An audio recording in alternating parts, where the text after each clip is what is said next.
Hello बच्चों, आज हम शुरू करेंगे एक न्यू चैप्टर जिसका नाम है मोशन इन अ प्लेन। ये चैप्टर बेसिकली 3 पार्ट्स में डिवाइडेड है। सबसे पहले इसमें वेक्टर्स के बारे में बताया जाता है। वेक्टर्स में क्या क्या कैटेगरीज होती हैं, कौन कौन से वेक्टर्स होते हैं, फिर वेक्टर्स कैसे हम ऐड कर सकते हैं, कैसे मल्टीप्लाई कर सकते हैं, तो ये सारी स्टडी करवाई जाती है। इसके बाद सेकंड पार्ट आता है प्रोजेक्टाइल मोशन, और थर्ड पार्ट में यूनिफॉर्म सर्कुलर मोशन सिखाया जाएगा। तो हम स्टार्ट करते हैं फर्स्ट टॉपिक वेक्टर से। वेक्टर्स को समझने से पहले हम एक स्टार्टिंग टॉपिक समझ लेते हैं, स्केलर्स। स्केलर क्वांटिटीज़ वो फिज़िकल क्वांटिटीज़ होती हैं जिनमें सिर्फ मैग्नीट्यूड होता है, कोई फिक्स डायरेक्शन नहीं होती। For example mass, volume, density, time etcetera. तो ये वो क्वांटिटीज़ हैं जिसमें कोई फिक्स डायरेक्शन नहीं है, ये किसी भी डायरेक्शन में चली जाएं, कोई फ़र्क नहीं पड़ता। अब वेक्टर क्वांटिटीज़ को समझ लेते हैं। Vector quantities are those physical quantities which have both magnitude and direction, यानी इनके पास अपना मैग्नीट्यूड भी होगा और फिक्स डायरेक्शन भी होगी। Second point, they obey the laws of vector addition, ये वेक्टर एडिशन को फॉलो करेंगी क्वांटिटीज़। इसके एग्जांपल्स होंगे displacement, velocity, force, momentum etcetera. ये सारी क्वांटिटीज़ की कोई ना कोई फिक्स डायरेक्शन ज़रूर होती है। अब हम देखते हैं एक वेक्टर को कैसे रिप्रेजेंट किया जाता है। वेक्टर को रिप्रेजेंट करने के लिए एक स्ट्रेट लाइन बनानी होती है और उसके आगे एक एरो हेड लगाना होता है। जैसा कि आप डायग्राम में देख सकते हैं, ये एक वेक्टर का रिप्रेजेंटेशन है। अब हम समझते हैं कौन कौन से टाइप के वेक्टर्स होते हैं। फिक्स्ड वेक्टर, एक ऐसा वेक्टर जिसका इनिशियल पॉइंट फिक्स्ड हो, मतलब वो इनिशियल पॉइंट उसका मूव नहीं करेगा, एक जगह फिक्स रहेगा। इस वेक्टर को लोकलाइज्ड वेक्टर के नाम से भी जाना जाता है। इसका एग्जांपल हो जाएगा position vector. Position vector origin से स्टार्ट होता है और किसी भी पॉइंट की, किसी भी बॉडी की पोजीशन के बारे में हमें बताता है। नेक्स्ट है फ्री वेक्टर। फ्री वेक्टर का इनिशियल पॉइंट फिक्स नहीं होता, ये कहीं भी हम इसको ले जा सकते हैं। इसको नॉन लोकलाइज्ड वेक्टर भी कहते हैं। इसका एग्जांपल हो जाएगा वेलोसिटी वेक्टर, एक बॉडी का जो मूव कर रही है। इसके अलावा बहुत एग्जांपल्स हो जाएंगे, displacement vector, force vector, momentum vector.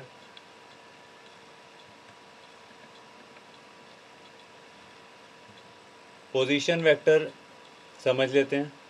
एक ऐसा वेक्टर जो किसी पॉइंट की या किसी बॉडी की पोजीशन को बताए। आपके सामने कोऑर्डिनेट सिस्टम है जिसमें 3 एक्सिस आ गई, X axis, Y axis, Z axis. यहाँ पे एक पॉइंट ले लेंगे जिसके कोऑर्डिनेट एक्स, वाई, जेड, कोई भी कोऑर्डिनेट हो सकते हैं इसके। अब एक वेक्टर जो ओरिजिन से शुरू होगा और उस पॉइंट तक लाई करेगा, इस वेक्टर को पोजीशन वेक्टर कहते हैं। ये पोजीशन वेक्टर हमें इस पॉइंट की पोजीशन के बारे में बताता है। इसको आर वेक्टर से डिनोट कर सकते हैं। डिस्प्लेसमेंट वेक्टर समझ लेते हैं। A vector which gives the displacement of an object, एक ऐसा वेक्टर जो किसी बॉडी के डिस्प्लेसमेंट को बताता है। एक्स वाई एक्सिस आपके सामने है, इसमें एक पी पॉइंट है, कोई बॉडी पी पॉइंट पे है, तो इसका पोजीशन वेक्टर R1 वेक्टर हम एज्यूम कर लेते हैं। अब वो बॉडी P पॉइंट से Q पॉइंट पे आ जाती है और Q पॉइंट का पोजीशन वेक्टर R2 वेक्टर हम एज्यूम करेंगे, तो उसका डिस्प्लेसमेंट P से Q की तरफ हुआ। इसके लिए एक वेक्टर बना देंगे जिसको डेल्टा R वेक्टर हम कह सकते हैं। तो ये जो PQ वेक्टर है, ये डिस्प्लेसमेंट वेक्टर है। इस वेक्टर के अकॉर्डिंग बॉडी मूव कर रही है आगे।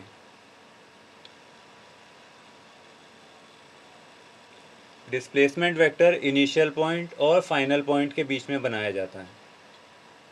अगर बॉडी किसी और डायरेक्शन से भी मूव करती हुई जा रही है तो भी डिस्प्लेसमेंट हमें सिर्फ शॉर्टेस्ट पाथ ही बताता है between initial and final point.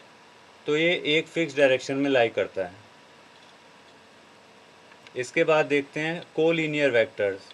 ऐसे वेक्टर्स जो या तो सेम लाइन में लाई करते हैं या फिर पैरेलल लाइंस में लाई करते हैं, मतलब इनके बीच का एंगल 0 डिग्री या फिर 180 डिग्री ही होना चाहिए।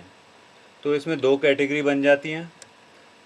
अगर दो वेक्टर्स के बीच का एंगल 0 डिग्री है तो उन्हें लाइक वेक्टर्स कहते हैं या फिर पैरेलल वेक्टर्स कहते हैं।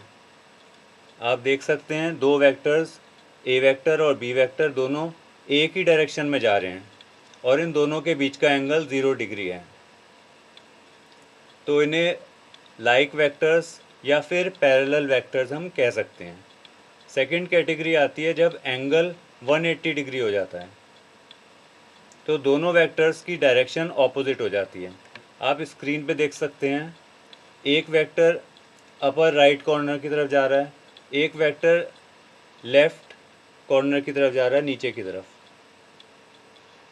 इन दोनों की डायरेक्शन बिल्कुल ऑपोजिट हैं, तो ये अनलाइक वेक्टर्स या फिर एंटी पैरेलल वेक्टर्स कहलाए जाएंगे। इसके बाद कोप्लेनर वेक्टर्स में वो वेक्टर्स आते हैं जो एक पर्टिकुलर प्लेन में लाई करते हैं। को इनिशियल वेक्टर्स वो वेक्टर्स होते हैं जिसका इनिशियल पॉइंट सेम होता है, तो यहाँ पे हम पोजीशन वेक्टर्स को ले सकते हैं क्योंकि उनका इनिशियल पॉइंट ओरिजिन से शुरू होता है। यहाँ पे आप देख सकते हैं तीन वेक्टर्स तीनों एक ही पॉइंट से शुरू हो रहे हैं, तो ये को इनिशियल वेक्टर्स हैं। को टर्मिनस वेक्टर्स उन वेक्टर्स को कहा जाता है जिनका टर्मिनल पॉइंट सेम होता है, वो एक ही पॉइंट पे एंड करते हैं। जैसे किसी बॉडी पे दो या दो से ज़्यादा जगह से फोर्स लग जाए तो ऐसे वेक्टर्स को कोटर्मिनस वेक्टर्स कहा जाता है। इक्वल वेक्टर्स उन वेक्टर्स को कहते हैं जिनका मैग्नीट्यूड और डायरेक्शन सेम होती है, same magnitude and same direction. यहाँ पे आप देख सकते हैं ए वेक्टर और बी वेक्टर दोनों एक ही डायरेक्शन में जा रहे हैं, इनके बीच का एंगल 0 डिग्री है और मैग्नीट्यूड भी सेम है, तो ये दोनों इक्वल वेक्टर्स हैं। ये कंपैरिजन सेम फिज़िकल क्वांटिटीज़ में किया जाता है, जैसे दो वेलोसिटीज़ सेम हो सकती हैं या फिर दो फोर्स सेम हो सकती हैं। ऐसा नहीं कह सकते एक वेलोसिटी और एक फोर्स इक्वल है। यहाँ पे प्रिंसिपल ऑफ होमोजेनिटी भी फॉलो किया जाएगा। नेगेटिव ऑफ अ वेक्टर एक ऐसा वेक्टर जो मैग्नीट्यूड में सेम हो बट डायरेक्शन में ऑपोजिट हो। तो आप डायग्राम में देख सकते हैं ए वेक्टर और माइनस ए वेक्टर। ज़ीरो वेक्टर एक ऐसा वेक्टर जिसका मैग्नीट्यूड 0 होता है और डायरेक्शन कोई भी हो सकती है। वैसे तो ज़ीरो वेक्टर हम सोच सकते हैं कि इसको पढ़ने का क्या यूज़ है, बट इसका भी यूज़ होता है। जैसे अगर किसी बॉडी की वेलोसिटी 0 हो जाए तो वो वेक्टर ज़ीरो वेक्टर कहलाया जाएगा। इसको रिप्रेजेंट कैसे करते हैं, 0 के ऊपर एक एरो लगा देते हैं, तो इसे कहा जाता है zero vector. The position vector of a particle lying at the origin is zero vector. एक पार्टिकल एक बॉडी जो ओरिजिन पर रखी हुई है, तो इसका मतलब उसकी पोजीशन 0 है, तो उसका पोजीशन वेक्टर भी 0 लिया जाएगा। सिमिलरली एक ऐसी बॉडी जो यूनिफॉर्म वेलोसिटी से मूव कर रही है, कांस्टेंट वेलोसिटी से मूव कर रही है, तो उसका एक्सेलरेशन 0 हुआ, दैट मीन्स उसका एक्सेलरेशन वेक्टर 0 लेना पड़ेगा। तो यहाँ भी ज़ीरो वेक्टर का कॉन्सेप्ट फॉलो होता है। अब हम एक बहुत इम्पॉर्टेंट कॉन्सेप्ट को समझ लेते हैं। एक वेक्टर के दो पार्ट्स होते हैं, मॉड्यूलस और यूनिट वेक्टर। तो सबसे पहले मॉड्यूलस को समझ लेते हैं। मॉड्यूलस एक वेक्टर का उसके मैग्नीट्यूड को शो करता है। सपोज करिए हमें ए वेक्टर का मॉड्यूलस निकालना है, तो हमारे पास ये ए वेक्टर है। मॉड्यूलस को डिनोट करने के लिए हमें ए वेक्टर के दोनों साइड में लाइंस को लगाना होता है, तो ये मॉड्यूलस का सिंबल है। या फिर हम इसको सिंपली ए से डिनोट कर सकते हैं, ये भी मॉड्यूलस का सिंबल हो जाता है। अब इसको निकालने का तरीका देख लेते हैं। सपोज ए वेक्टर हम इसके कंपोनेंट्स के फॉर्म में लिख रहे हैं, plus a y unit vector J plus A Z unit vector के। तो मॉड्यूलस निकालने के लिए हमें सारे कंपोनेंट्स को स्क्वायर करके ऐड करना होगा और फिर अंडर रूट लेना होगा। ए एक्स का स्क्वायर प्लस ए वाई का स्क्वायर प्लस ए जेड का स्क्वायर। इस तरीके से हम मैग्नीट्यूड या मॉड्यूलस निकाल सकते हैं। एक एग्जांपल की हेल्प से और समझ लेते हैं। सपोज ए वेक्टर बराबर है 2i प्लस जे माइनस के तो इसका मैग्नीट्यूड कैसे निकलेगा? अंडर रूट में इसके कंपोनेंट्स ले लेंगे, 2 का स्क्वायर प्लस 1 का स्क्वायर प्लस माइनस 1 का स्क्वायर। इसको फिर ऐड कर देंगे, 4 प्लस 1 प्लस 1, ये आ जाएगा अंडर रूट 6 के बराबर। That means magnitude of A vector is equal to under root 6।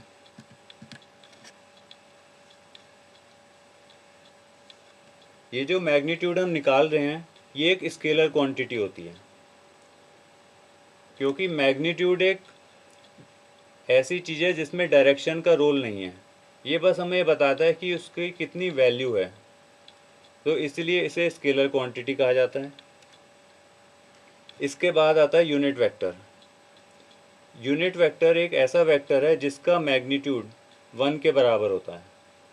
इसका मैग्नीट्यूड 1 के बराबर होता है और ये सिर्फ डायरेक्शन बताता है किसी भी वेक्टर की।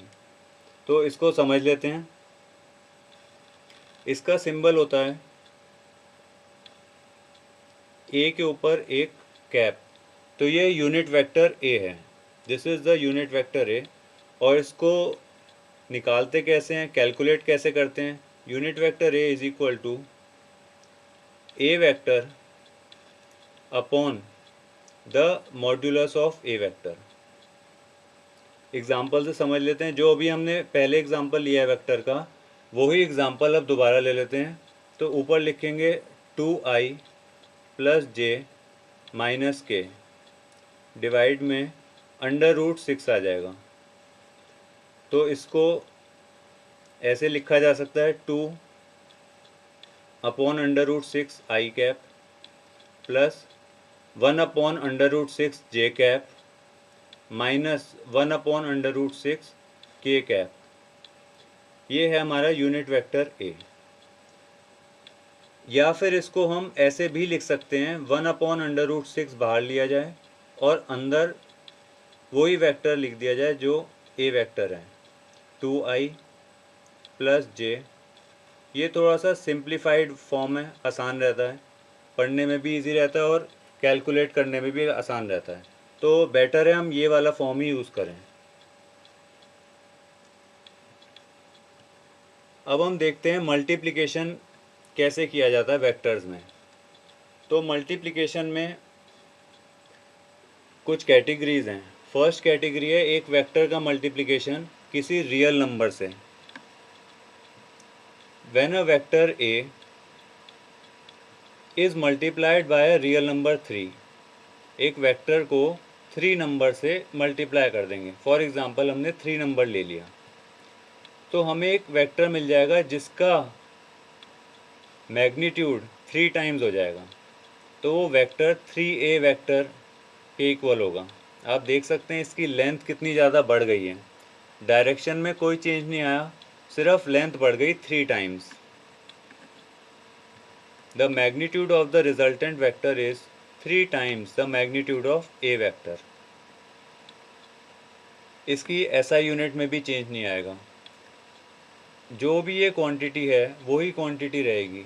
जैसे ये वेलोसिटी है अगर, तो वेलोसिटी ही रहेगी, अगर ये फोर्स है तो फोर्स ही रहेगी।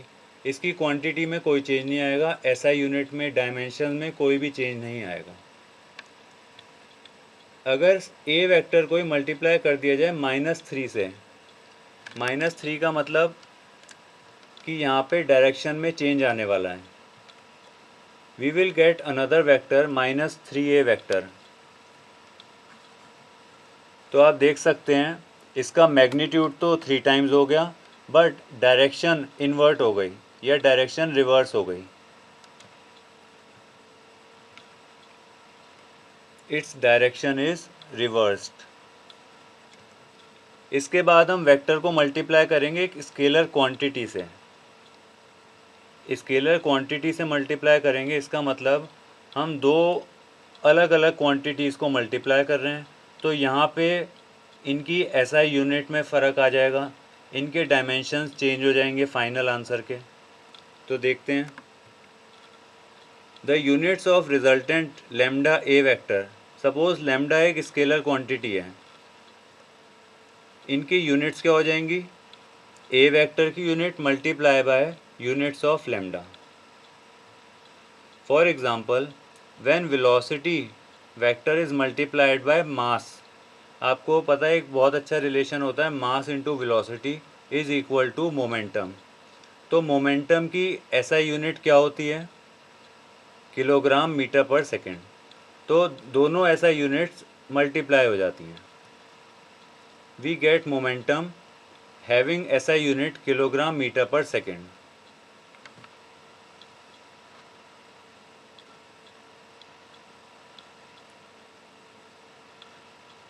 P vector is equal to m into v vector. इस तरीके से एक स्केलर और एक वेक्टर क्वांटिटी का मल्टीप्लिकेशन किया जा सकता है। इसके बाद हम रिजल्टेंट ऑफ वेक्टर समझ लेते हैं। रिजल्टेंट ऑफ वेक्टर्स का मतलब है अगर दो या दो से ज़्यादा वेक्टर्स को कंबाइन किया जाए तो फाइनल जो एक वेक्टर बनेगा उनके सबके कॉम्बिनेशन से, उसे कहते हैं रिजल्टेंट ऑफ द वेक्टर्स। अब डेफिनेशन को पढ़ लेते हैं। The resultant of two or more vectors is that single vector which produces the same effect as the individual vectors would produce। तो ये एक वेक्टर अकेला बाकी वेक्टर्स का काम कर सकता है, उसके इक्वल इफेक्ट प्रोड्यूस कर सकता है। इस रिजल्टेंट को निकालने के लिए हमारे पास ट्रायंगल लॉ है, पैरेललोग्राम लॉ है, पॉलीगन लॉ है। तो सबसे पहले हम ट्रायंगल लॉ को स्टडी कर लेते हैं। सपोज ए वेक्टर हम हॉरिजॉन्टल डायरेक्शन में ले लेते हैं और बी वेक्टर को ऐसे लेते हैं कि ट्रायंगल की दो साइड पूरी हो जाएं। ये दोनों वेक्टर्स ऐसे हम अरेंज करेंगे कि ट्रायंगल्स की दो साइड्स के अलोंग ये लग जाएं। अब इसमें जो थर्ड साइड आएगी वहाँ पे हमारा रिजल्टेंट वेक्टर लाई करेगा। रिजल्टेंट वेक्टर की डायरेक्शन निकालने का ये तरीका बनाया गया है। इसमें दो वेक्टर्स ए वेक्टर और बी वेक्टर को ऐसे रखना है जैसे ट्रायंगल की दो साइड हों। तो जो थर्ड साइड आएगी वो रिजल्टेंट वेक्टर को शो करेगी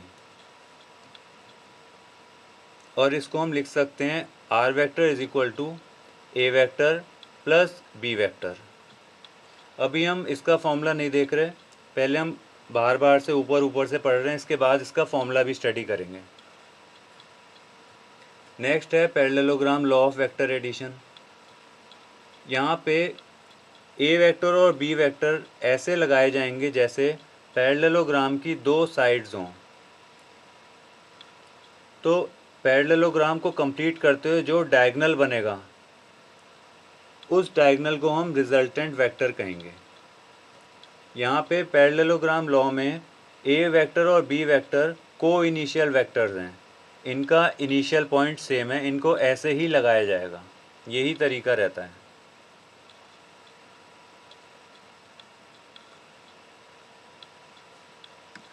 इसके बाद polygon law of vector addition समझ लेते हैं। सपोज़ हमारे पास काफ़ी सारे वेक्टर्स हैं, अलग अलग डायरेक्शन में हैं, तो हम उन वेक्टर्स को ऐसे लगाएंगे कि one by one triangle law satisfy हो जाए, ट्राइंगल लॉ फॉलो होता जाए। शुरुआत देखिए, ए वेक्टर ऐसे लगा लेंगे, इसके बाद बी वेक्टर ऐसे लगाएंगे, तो ए और बी वेक्टर को हम ट्राइंगल लॉ से ऐड करते हुए, कंबाइन करते हुए इनका रिजल्टेंट बन जाएगा ए वेक्टर प्लस बी वेक्टर, जो कि ओ से एल तक लाई कर रहा है। अब इसके बाद हम सी वेक्टर को लगाएंगे, तो ट्राइंगल लॉ अब लगेगा ए वेक्टर प्लस बी वेक्टर और सी वेक्टर के बीच में, जिसका रिजल्टेंट आ जाएगा ओ से एम तक, a vector plus B vector plus c vector. इसके बाद हम लगाएंगे डी वेक्टर को, फिर यहाँ पे ट्राइंगल लॉ लगाया जाएगा ओ एम से लेकर एम एन तक, तो फाइनल वेक्टर आ जाएगा ओ से एन तक, और वही रिजल्टेंट वेक्टर होगा a vector plus B vector plus c vector plus d vector. इस तरीके से हम पॉलीगन लॉ का यूज़ करते हुए वेक्टर एडिशन को कर सकते हैं, डायग्रामेटिकली रिप्रेजेंट कर सकते हैं। अब हम समझते हैं प्रॉपरली कैसे फॉर्मूला डिराइव किया जाएगा, कैसे डायरेक्शन के लिए हम फॉर्मूला निकाल सकते हैं, वेक्टर एडिशन कैसे करेंगे एनालिटिकली। एक वेक्टर ए, इसको हम हॉरिजॉन्टली रखेंगे और बी वेक्टर इसकी सेकंड साइड हो जाएगा ट्राइंगल की, थर्ड साइड इसका रिजल्टेंट देगा हमें R vector is equal to A vector plus B vector. अब ए वेक्टर और बी वेक्टर में जो एंगल बन रहा है उसको यहाँ पे नोट कर लेंगे थीटा। इसके बाद एक ट्राइंगल पूरा कर देंगे जो कि राइट एंगल ट्राइंगल है ओ क्यू एन, ये हमारा बड़ा ट्राइंगल हो जाएगा और छोटा ट्राइंगल हो जाएगा पी क्यू एन। तो अब पी क्यू एन ट्राइंगल में देखते हैं,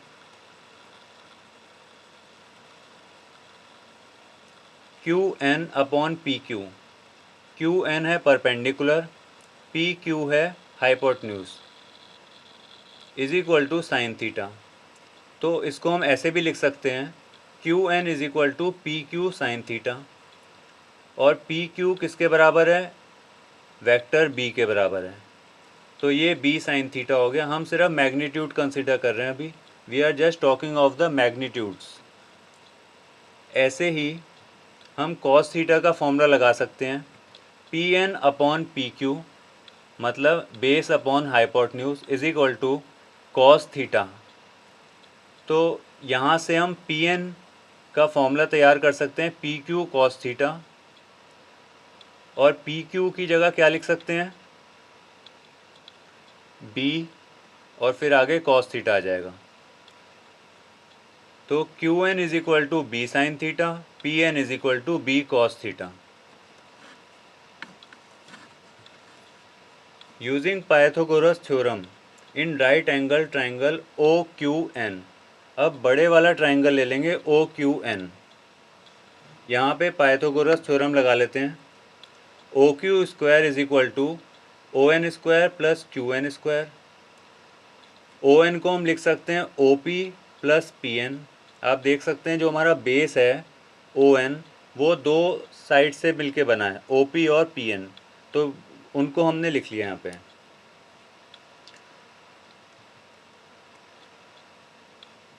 ओ क्यू है हमारा रिजल्टेंट आर, स्क्वायर हो जाएगा, ओ पी के बराबर है ए, और पी एन किसके बराबर है बी कॉस थीटा। अभी ऊपर देखा था पी एन बराबर है बी कॉस थीटा, यहाँ देखिए, और क्यू एन किसके बराबर है बी साइन थीटा। तो ये दोनों पुट कर देंगे, स्क्वायरिंग कर लेंगे, सारे ब्रैकेट्स खोल देंगे, तो हमारे पास आंसर आ जाएगा a square plus B square cos square theta plus 2ab cos theta. ये तो हमारा फर्स्ट ब्रैकेट से आया, ये फर्स्ट ब्रैकेट को खोलने से आया। और second bracket B square sine square theta. अब यहाँ पे देखिए ये वाले दो टर्म्स हम कंबाइन कर देंगे।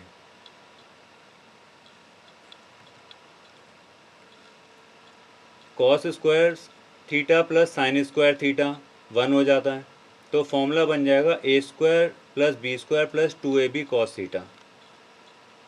इसके बाद दोनों साइड्स का स्क्वायर रूट लिया जाएगा, तो रिजल्टेंट का फॉर्मूला बन जाएगा r is equal to under root A square plus B square plus 2ab cos theta. ये फॉर्मूला बच्चों बहुत बहुत इंपॉर्टेंट फार्मूला है। ये आपके 11th क्लास में 12th क्लास में कई बार यूज़ होगा। जहाँ भी कोई वेक्टर क्वांटिटी आ जाएगी समझ लीजिए आपको ये फॉर्मूला यूज़ करना होगा। r is equal to under root A square plus B square plus 2ab cos theta. अब हम डायरेक्शन का फॉर्मूला निकालते हैं रिजल्टेंट वेक्टर की। Let the resultant r vector makes an angle beta with the direction of a vector. तो इस diagram में देखिए हमने एक एंगल बीटा इंट्रोड्यूस कर दिया। Resultant vector is making an angle beta with A vector. तो यहाँ पे हम tan थीटा का यूज़ करेंगे, tan बीटा का sorry. From triangle OQN we get tan beta is equal to QN upon ON perpendicular upon base.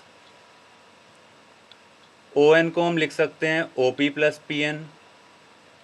फिर यहाँ पे वही फॉर्मूलेज आ जाएंगे जो अभी पहले हमने स्टडी करे थे। QN की जगह आ जाएगा B साइन थीटा, OP की जगह A और PN की जगह B कॉस थीटा। तो ये tan बीटा का फॉर्मूला हमारे पास आ गया। इस तरीके से हम बीटा निकाल सकते हैं। अब स्पेशल केसेस पढ़ लेते हैं। If the two vectors A vector and B vector are acting along the same direction, यानी दो पैरेलल वेक्टर्स हैं जिनके बीच का एंगल है 0 डिग्री, तो हम थीटा को 0 पुट कर सकते हैं। अगर हम थीटा को 0 पुट कर दें तो tan बीटा किसके बराबर आ जाएगा? tan बीटा भी 0 हो जाएगा। इसका मतलब रिजल्टेंट भी ए वेक्टर और बी वेक्टर की डायरेक्शन में लाई करेगा और उसका फॉर्मूला हो जाएगा r is equal to A plus B.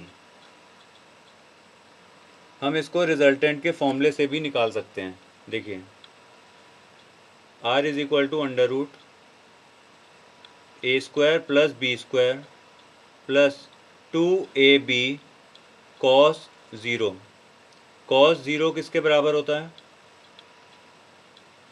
1 के बराबर। तो हमारे पास आ जाएगा a square plus B square plus 2ab और ये a प्लस बी का होल स्क्वायर बन जाएगा जो कि a प्लस बी के बराबर होता है।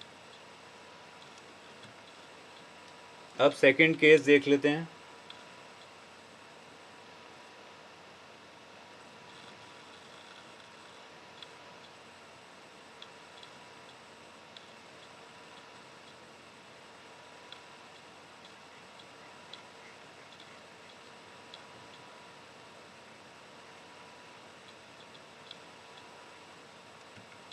If the two vectors a vector and b vector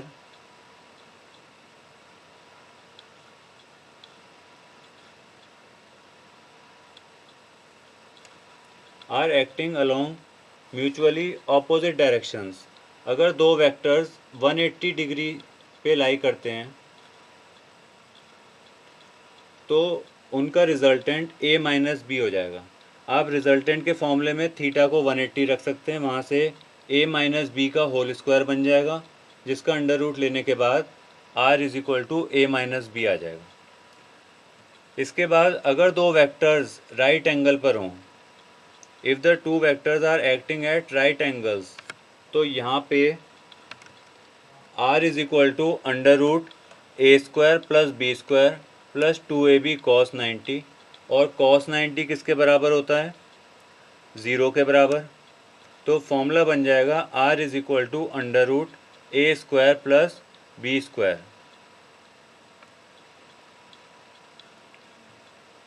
और डायरेक्शन हो जाएगी tan beta is equal to b upon a. यहाँ से हम बीटा निकाल सकते हैं tan inverse b upon a. इस तरीके से हम दो वेक्टर्स का रिजल्टेंट निकाल पाएंगे, और जो रिजल्टेंट डायरेक्शन ले रहा है, जो एंगल बना रहा है, वो एंगल भी हम इजीली फाइंड कर सकते हैं। तो इन फॉर्मूलेस को आप अच्छे से याद कर लीजिए, समझ लीजिए। इनसे रिलेटेड क्वेश्चंस ट्राई करेंगे तो ये फॉर्मूलेस क्लियर हो जाएंगे कैसे कैसे इनको यूज़ करना है। अब हम आगे देखते हैं resolution of a vector. Resolution of a vector का मतलब एक वेक्टर के कंपोनेंट्स में उसको स्प्लिट कर देंगे। It is a process of splitting a vector into two or more vectors. एक वेक्टर को उसके जितने भी कंपोनेंट्स हैं, X component, Y component, Z component, तीन कंपोनेंट होते हैं बेसिकली। हम दो कंपोनेंट में स्प्लिट कर सकते हैं या फिर तीन कंपोनेंट में भी स्प्लिट कर सकते हैं। इस प्रोसेस को कहते हैं रेजोल्यूशन ऑफ अ वेक्टर। तो इस प्रोसेस को अब हम समझेंगे कैसे ये प्रोसेस किया जाएगा। Orthogonal triad of unit vectors, इसके लिए बहुत ज़रूरी है समझना। The three mutually perpendicular unit vectors are i j k. Unit vector i, unit vector j, unit vector k. ये तीनों वेक्टर्स कहाँ पे लाई करते हैं? ये एक्स, वाई और जेड एक्सिस की पॉजिटिव डायरेक्शन में लाई करते हैं। इनका मैग्नीट्यूड 1 के बराबर होता है। क्योंकि ये यूनिट वेक्टर हैं इसलिए इनका मैग्नीट्यूड 1 के बराबर लिया जाएगा तीनों का। बस ये डायरेक्शन को स्पेसिफाई करने के काम में आते हैं। Rectangular components.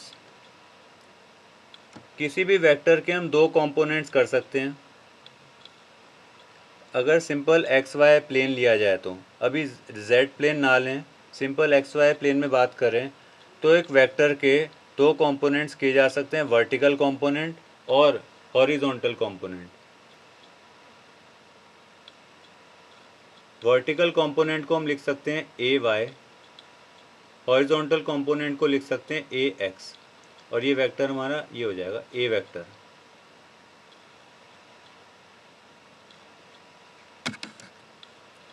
Ax is the horizontal component of A vector, Ay is the vertical component of A vector.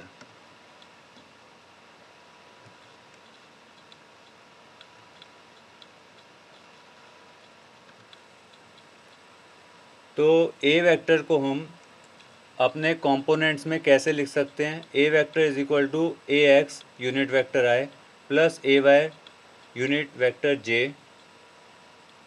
इसको हम अगर तीसरा भी हो हमारे पास तो यहाँ पे ए जेड यूनिट वेक्टर के भी यूज़ कर सकते हैं, अगर हमारे पास थर्ड कंपोनेंट भी प्रेजेंट है तो।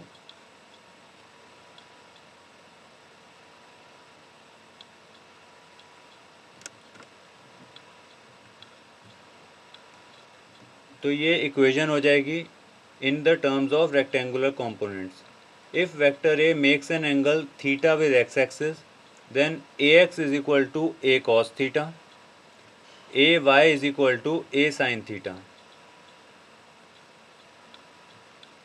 अगर ए एक्स और ए वाई हमें दिए हुए हैं तो हम ए और थीटा भी निकाल सकते हैं आसानी से। सपोज़ हमें हॉरिजॉन्टल और वर्टिकल कंपोनेंट दे दिए जाएं तो हम कैसे मैग्नीट्यूड निकालेंगे?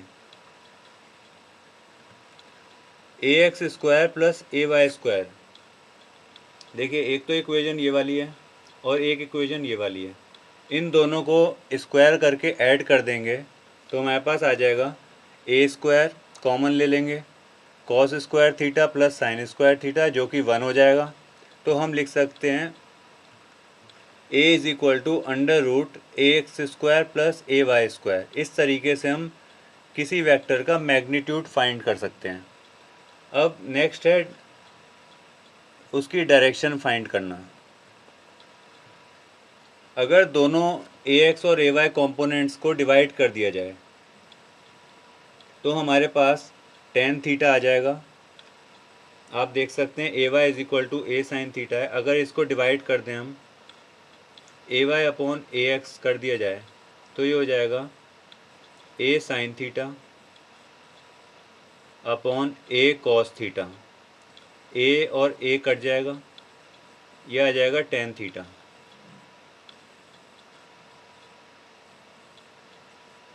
तो आप यहाँ देख सकते हैं tan theta is equal to A Y upon A x.